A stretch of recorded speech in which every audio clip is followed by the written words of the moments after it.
Ooh. Are we recording? Man. Episode 15. Episode 16. Is it 16? This is 16. Holy shit. Yeah, last one was 15, so we're at 16. It's like a sweet 16 party. Yeah. With arguably one of my... I mean, I'm really excited for this episode because we've been chatting about this dude. What'd you say his name was, Matt? Matthew Brammer. So Matthew Brammer from Wyoming. From Wyoming. Laramie, Wyoming. Laramie, Wyoming. Okay, so he's got, what, 5 bands? 5 bands. 5 bands where he's the one guy, basically. One guy. And different subgenres, different band names. Like, he's stealing all the good band names. Like, this dude... this dude, we're going to tag him in it, and hopefully he checks us out. Like, I like you, man. Yeah. We're friends, and I don't even know you. Yeah, But he's we're got gonna- some cool shit. I've chatted with him on Reddit a couple times. That's actually how I found them, was he was promoting his stuff on the deathcore sub. Found them, him. Him. Found Let's not mispronounce his pronouns. Breath of Syndragosa was Yep. what he was promoting on the deathcore subreddit. And that's how I found him. So I started chatting with him a little bit, and then, because what I wanted to do, because we were talking about doing local bands, which the last episode we did West Virginia. So this one I was like, okay, I want to get more about Wyoming, because seriously, there's more cows in Wyoming than there are people. It's pretty desolate.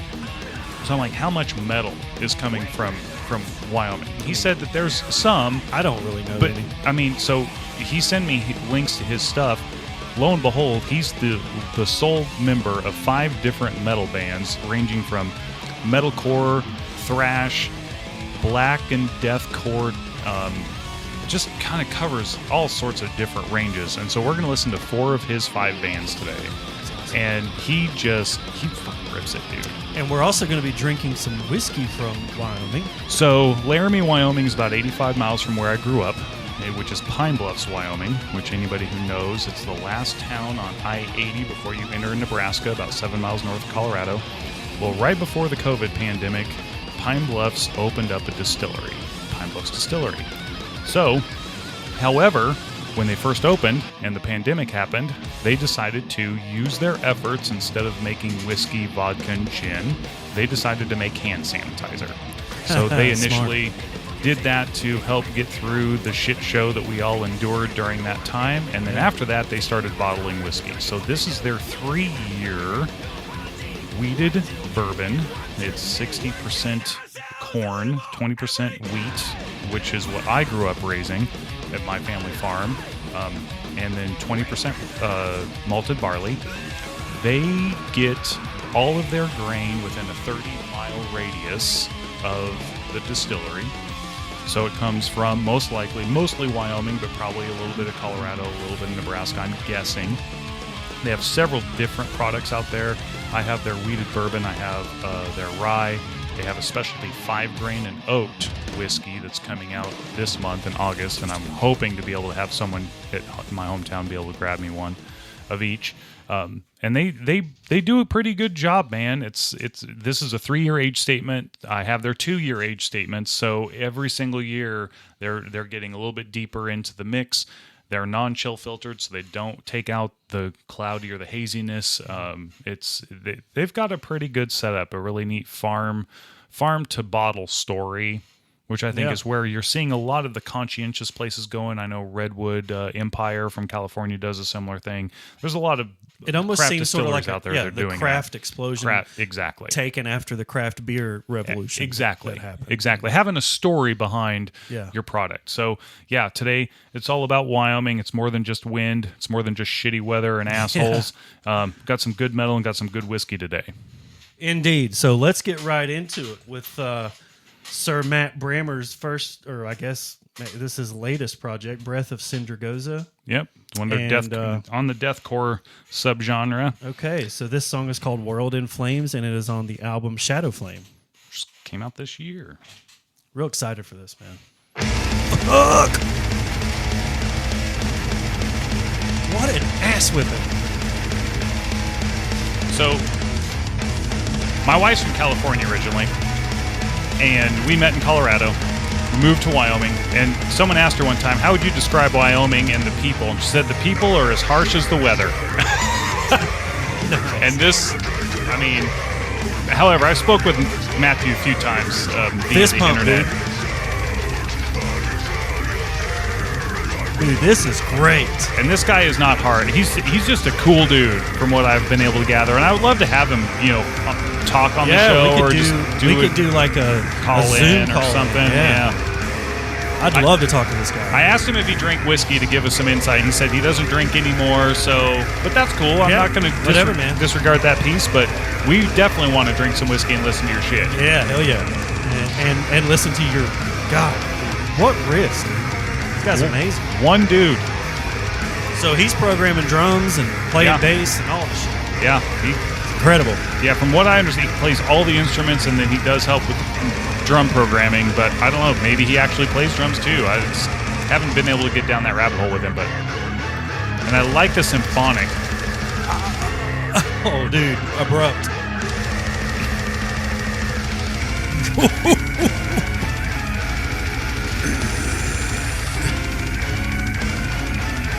Yeah, this is the synth. Yeah.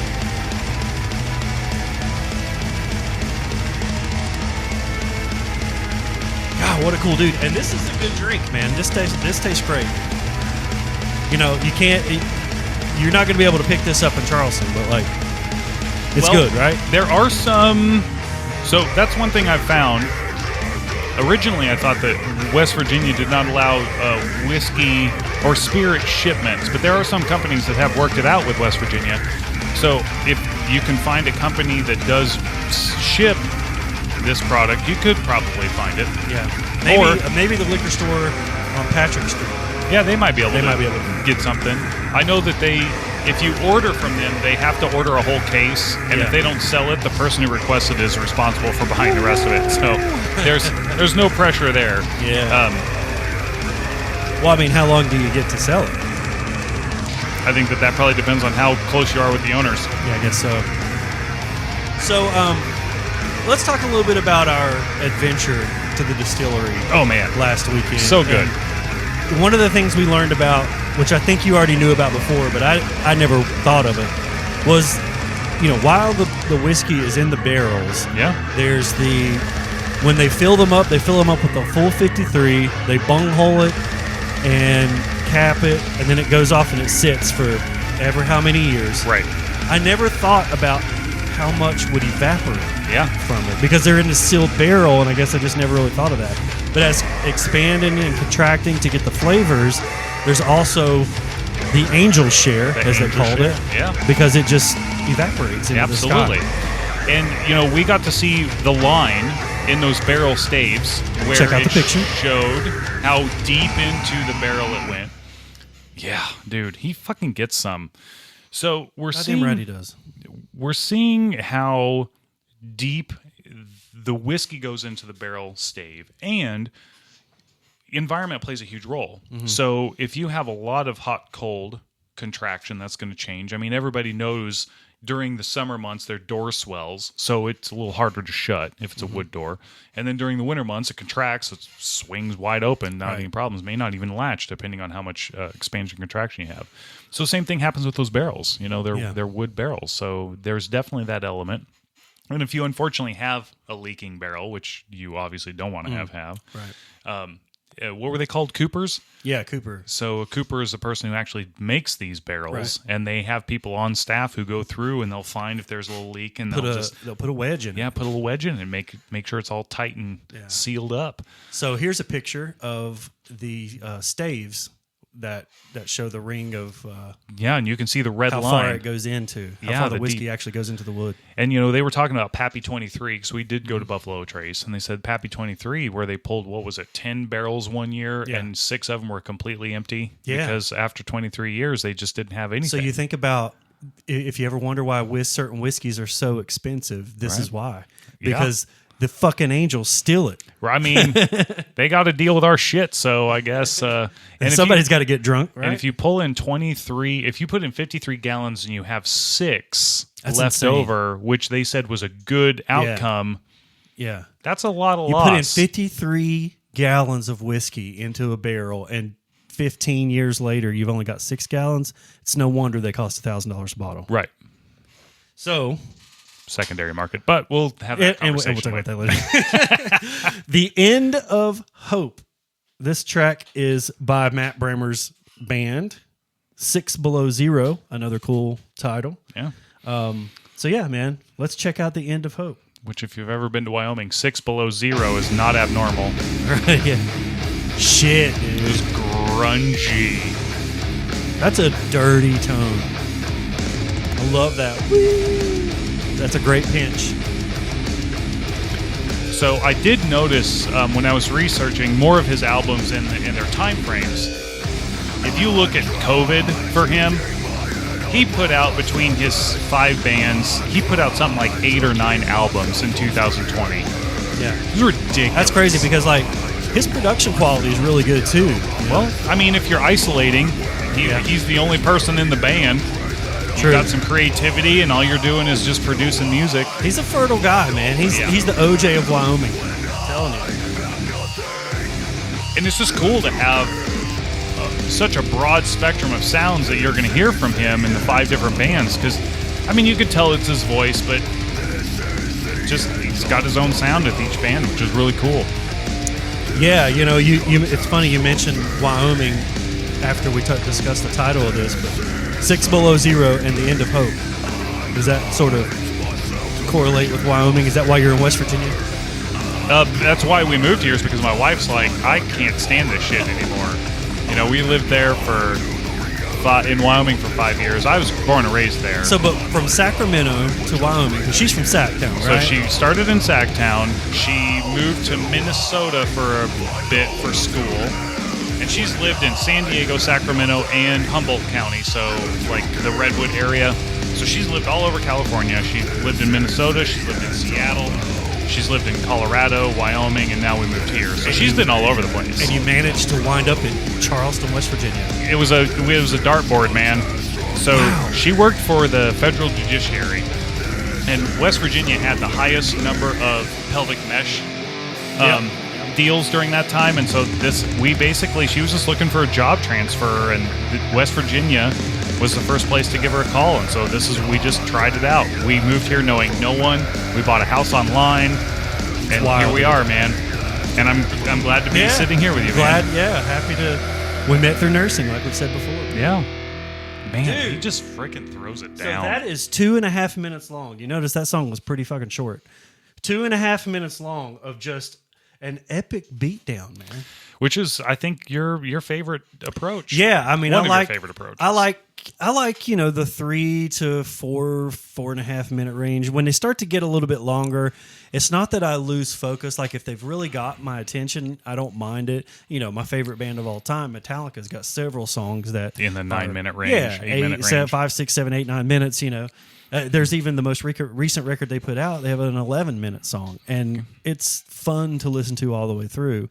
I just think that you have to, if you're not, you have to sort of have something to grab my attention for that long. Sure. You know?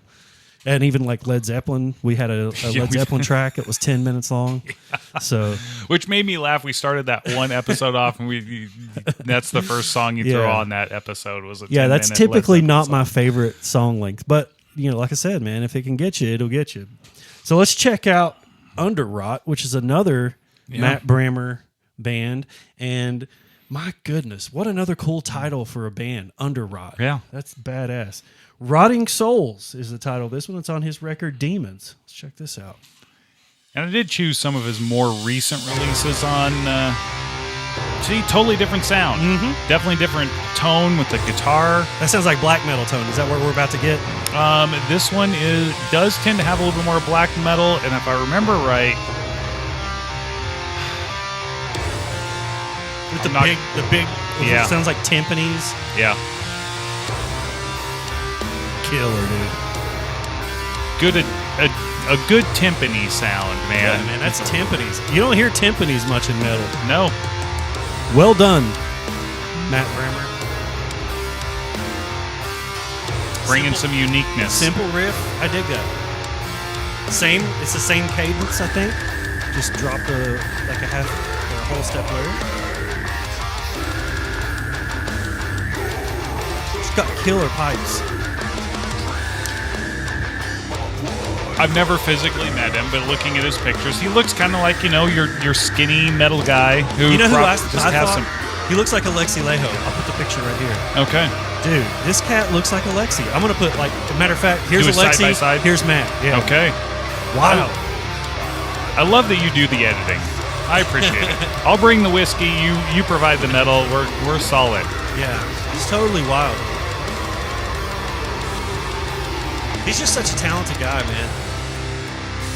Even if you don't appreciate metal, you have to think like this cat Right. is a talented dude. Yeah, I'm just gonna guess. I didn't count. I don't know, but between the 5 bands, I'm gonna have to say he probably has like 20 albums. That's insane. EPs and full albums. Got a couple singles in there, but just yeah, you don't get to make this broad spectrum of music and not be talented. Yeah. For sure. I love this little riff right here, man. Yeah.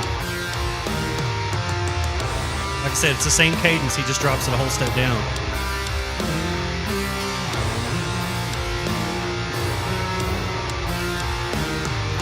Killer. I love it. I mean, it's just simple So and good. easy. Yeah. That timpani though, man, is really. It's so unique. Because That's what's you're right. got me. That's what's got my attention. Like I'm loving that sound of that big drum.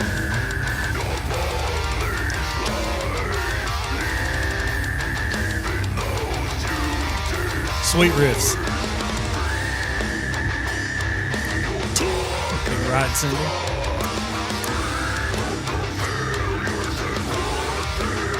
Yeah, he did say at one point it's just hard being in a place where there's not a lot of people to get talented people to continually get together. Yeah, You well, know? that's just hard anyway. I mean, you think Right. you're married to 4 or 5 dudes, and to get 4 or 5 dudes in one place at the same time is so fucking hard to do, Yeah. man. Yeah. The And I 6 mean- years that I was doing it, we were lucky to get that one day every Right. week. It's So crazy. Laramie has 2 colleges, has the University of Wyoming, which is the only university in the state, and the Diesel Mechanics School. But the town itself only has like 42,000 people. Crazy. And the nearest town away from there is 60 miles away, 80 miles away, or 45 miles away, Cheyenne, which is the capital. Then Casper's like 200 miles away or whatever, 150 miles. It's just just a big hard. ass state of it's nothing. It's the 9th largest physical state in the country with less than 600,000 people in it. That's crazy. It's the least populated state in the union. Yeah. And during COVID, it had the highest increase of population because of the work from home. After COVID was over and people were having to go back to physical work, Wyoming had the fastest reduction in population because people were like, fuck this That's crazy. place. I could sit and listen to that outro all day, man. He's doing the same sort of thing. It's the same cadence. He's playing the same kind of riffs. It's based around that same one, but he's using an acoustic guitar and he's still just dropping down one whole step each Yeah. time, playing the same cadence over and over again. That's pretty cool. Brilliance, man. Great job, Matt. So now let's check out another one. God, what another cool fucking band title.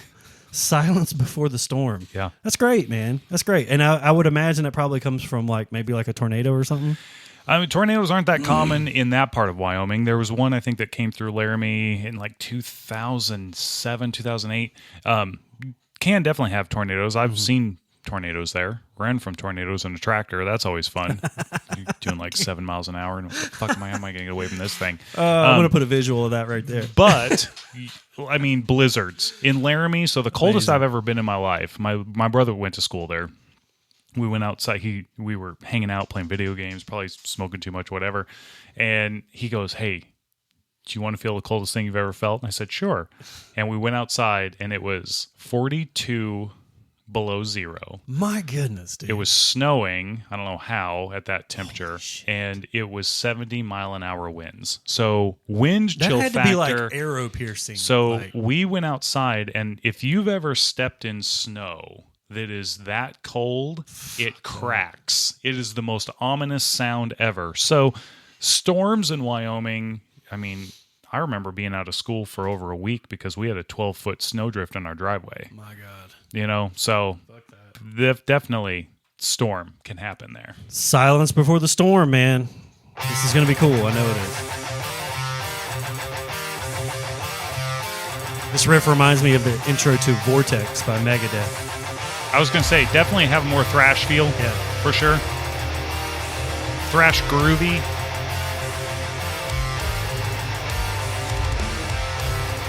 but just a different sound with all of his shit. He does a great job of isolating the differences between the bands. Yeah. It's definitely a lot different than the other ones. So, like, with the riff like this, you could expect some, like, polka beats, but he's laying back.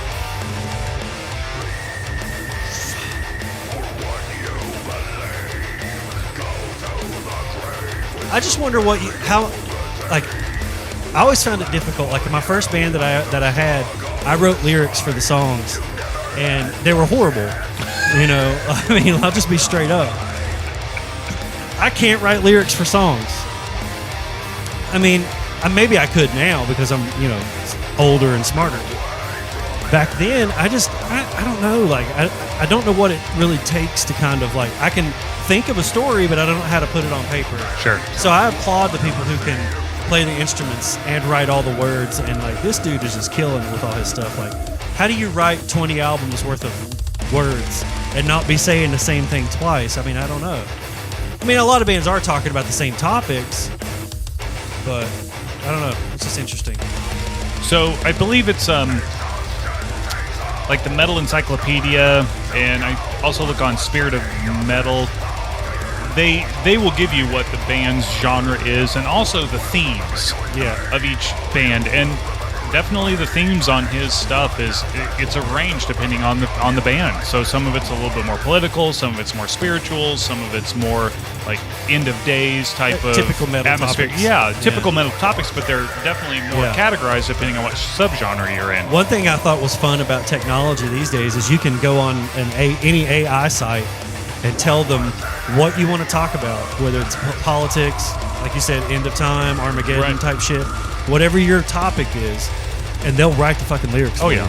And then you can just sort of put them in whatever order or cadence you want. It's pretty cool. That fits your song. Dude, AI is definitely coming. It's an interesting It's thing. funny, we were talking about last weekend people that we like to listen to, and I was thinking about Alex O'Connor. I've been watching a video where he's talking to AI and he's trying to convince AI that it's conscious.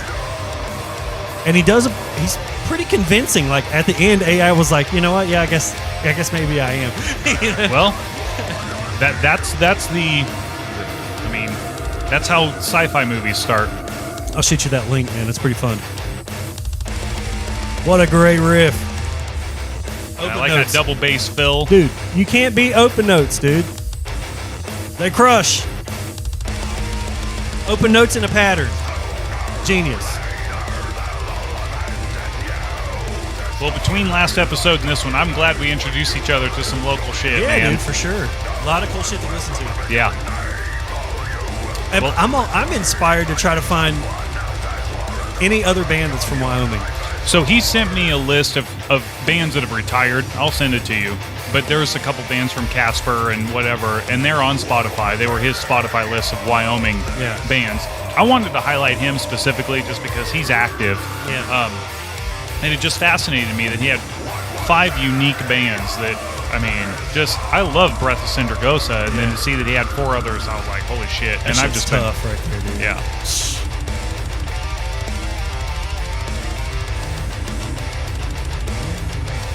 Yeah, he's got talent, man.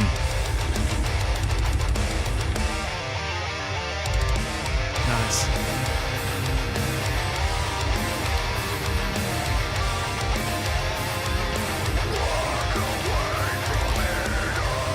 Yeah, when I go back and visit, I might have to see if I can hook up with him and just have How a far is sit-down Laramie chat. from Pine Bluff? 85 miles on I-80. It's not bad. Not bad. Especially when the speed limit's 80 miles an hour in Wyoming. Well, it's a whole lot of It's nothing. a great way to end your song right here.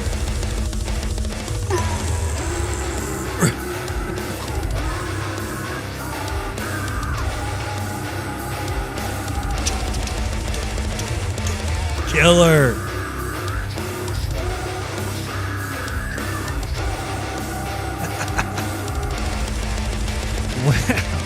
Wow, man. So his other band is called Agony by Default. Agony by Default. Is his 5th band, which is early days was deathcore-ish into black and deathcore, and now is more black metal, and definitely has that feel to it. But But yeah, check out his shit, dude. There's so many things to listen to. I'm still my Friday morning find new metal. I'm still going and just slowly checking out all of his stuff because I think my wife would notice if I just downloaded 20 albums all at once. And you're like, why did you spend $300 on music? Because I can. Yeah. Why? Because I know better. I know. Better. Happy wife, happy life. Dude, that's the way to go, man. Yes, yeah. If you're married, happy wife, happy life, man. Two phrase sentences that can save your life. That's right. Yes, dear, and you're right. That's right. That's right, man. And if you like things like, guitars or cars or whiskeys, anything that costs money, love your wife. Absolutely. And if you master the yes, dear, and you're right, then every once in a while, the other word phrase, blow me, might go over a little bit better. Just kidding. I love you, babe. All right. For Kelly and Tiffany, we love you guys. Absolutely. And thank you all for listening to episode 16. We're going to keep listening to some more metal, fucking drink some more mash. Cheers. From Wyoming. And West Virginia.